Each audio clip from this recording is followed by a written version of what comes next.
Good morning, guys. It's Uche Joku, and it is time for my morning coffee. My voice is usually not this heavy in the morning. No, it is. It's just that it's just not this bassy. But I haven't had my coffee yet, so this is what you get.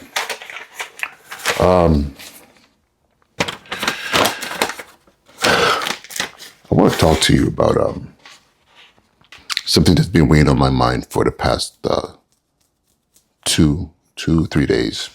2 days, actually. And it's Tesla. You know, Tesla, the tech company, the electric cars, Rocket X, Elon Musk. They had a showcase on Tuesday, I believe. Was it Tuesday? Tuesday. Today's Sunday, Saturday. No, I think it was Thursday. Thursday. In California. And they showcased their new robotaxi, a two-seater that could literally pick you up, drop you off, come back and pick you up again, get you wherever you need to go. You literally never have to drive again. Completely automated, and only requires that you, I believe you could either own or subscribe to the service. But the model that he's talking about is actually owning one or two or even a fleet. So at any given time, you're taken care of, but actually you can also produce an income by having the fleet available for anyone else out there who needs to be picked up, dropped off, or whatever the case may be. What's interesting is that literally this car is 100% automated. You know, it's self-driving.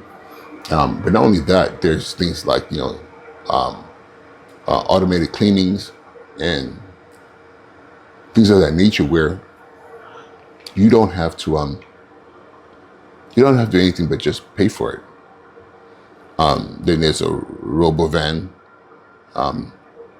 This van carries 20 people. Same thing, same concept. But however, there's a use case that this van can be retrofitted to do multiple things. It could be a service truck. It could be a mobile home. It could be like a school bus. It could be your own personal, like a party bus. It could be all these different things, and it's quite incredible.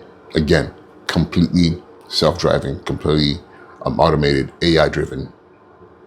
But what got me though was the Optimus robots. That was nuts. You had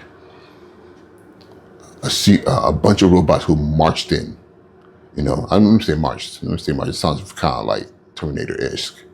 No, they walked in, and after watching this, I was like, it was like part Stormtrooper, part T-1000, whatever it was called from Terminator.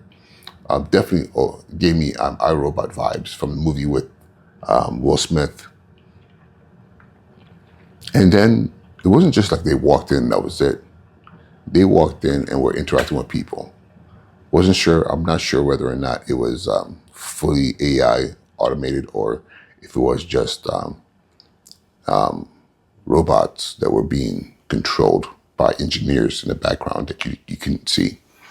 But they were actually having conversations and with people playing rock, paper, scissors, serving drinks, all kinds of stuff that was just kind of like, man, Star Wars, Star Trek, all those things as a kid that I saw, and I was just like, wow, this is nuts. Like, what world are we walking into now? But then I started to think, as an educator,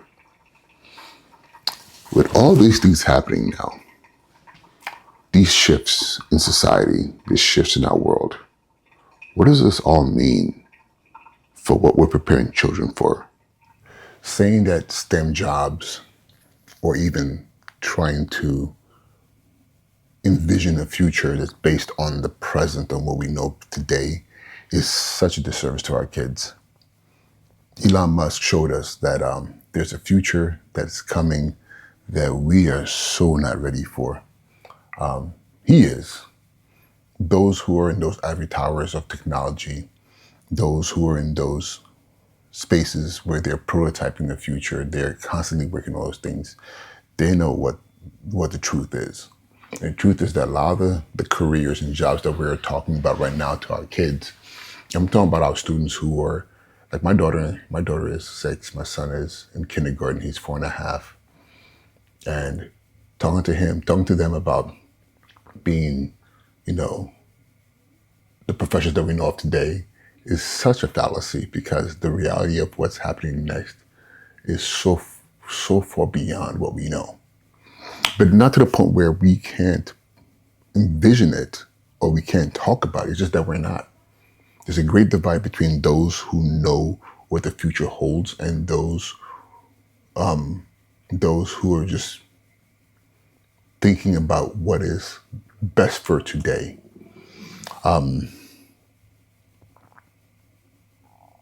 I'm saying is, I want you to go find that videos. It's all over the internet about Tesla and what they presented. Even with the robotaxi, what does that mean for Uber? You know, they talked about the potential of making income by owning a fleet of these cars. So you never yourself have to worry about your own personal transportation. And because you have a fleet, that fleet can now service others. But they're all self-driving vehicles. What happens to those who can afford to have those robotaxis for themselves? You know, what happens to those Uber drivers or Lyft drivers or those who have created their income and livelihood off of driving? What happens to the gas stations, to the mechanics who have been trained on combustible engines, and then the engines that we have today, the multi-cylinders, now we're looking at a world where everything is battery operated. There are no gas stations. Even the charging station is different. You can just pull up over a charging pad and the charge will happen between the car and the pad, and then you move on. But you don't even have to. You're not the one going to the stations. The car will take itself there. What happens to the cashiers at the gas stations, where you go and say, "Hey, can I get 5 on pump number 2?" That's a job. These are not the jobs we're telling our kids about that we want our children to do. But let's be honest here: someone has to do that work, or someone has been doing that work. What happens to when that work no longer exists? Like I said earlier, they showed the robovan, and what happens when the robovan pulls up because the maintenance is needed, and 4 or 5 Optimuses robots walk out to do your lawn, to fix your roof. What happens to those people who had those jobs? I'm not saying this in the way of where I'm like, oh my God, technology is taking over. But technology is going to do what technology is going to do. When the horse and buggy guy was told about the car, and he said, that's not going to work. Where's the horse and buggy guy now? Yeah, I see him over at Central Park as a novelty. But what's the point in time? That was our transportation. They weren't ready. Or the conversation wasn't very clear about what was going to happen and how we need to retrain society. But this is going to be much bigger. This is not just going to be spaces here and there. This is going to be revolution across all industries. Again, as educators, what are we doing in our schools to prepare our children for that future, for that possibility? That is the question. I'm excited by it. I love technology. I love AI. I love augmented reality. I love virtual reality. Anybody who knows me knows that I delve deep into those spaces. I don't know how to create it. That's not my skill set. But I know how to use it, and I'm constantly figuring out how to use it in different ways, because I believe the future is going to be predicated on those of us who not only create it, but use it and help those who create it think about other ways to further advance the technology. We just have to figure out what does this mean for how we're training and preparing our students, our children for the future.